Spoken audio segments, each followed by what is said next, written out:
ACBA is a network of community organisations, all of whom are delivering support to enterprises in their own communities. They're mainly ethnic minority communities, but there are also some communities that are dealing with disability, self-help organisations around mental health issues. ACBA was part of the sustainability strategy of the Reflex and SEED equal programs, both of which were led by the London Borough of Islington, so local authority-led projects.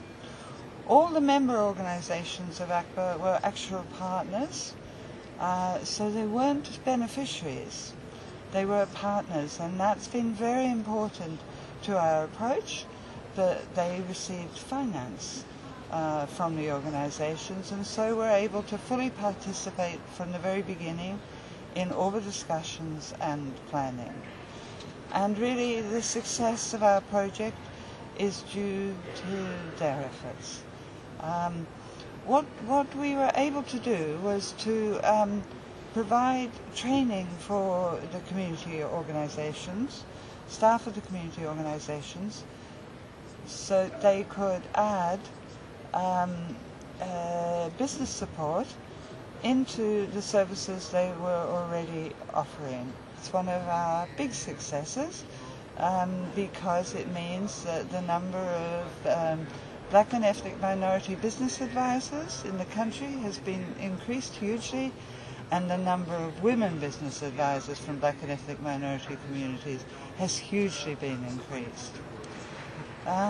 So for us, the challenges that we now face, I think all approaches that are innovative need a lot of time to mainstream. And the business support agenda in the UK is changing fast, and sadly for us is separating from programs which are to do with unemployed people.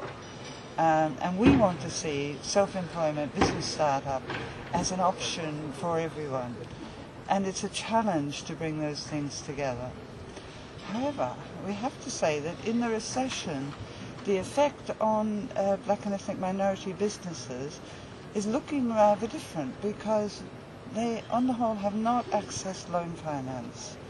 They've used finance from within their own families, or within groups of friends, or community-run loan schemes which are entirely informal.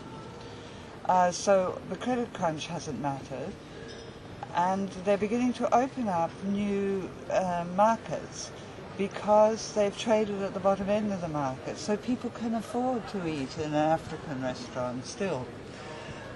So we're keen to look at what the differences are, and mostly we want to make sure that people don't fall into long-term unemployment in the recession and can continue to develop enterprises.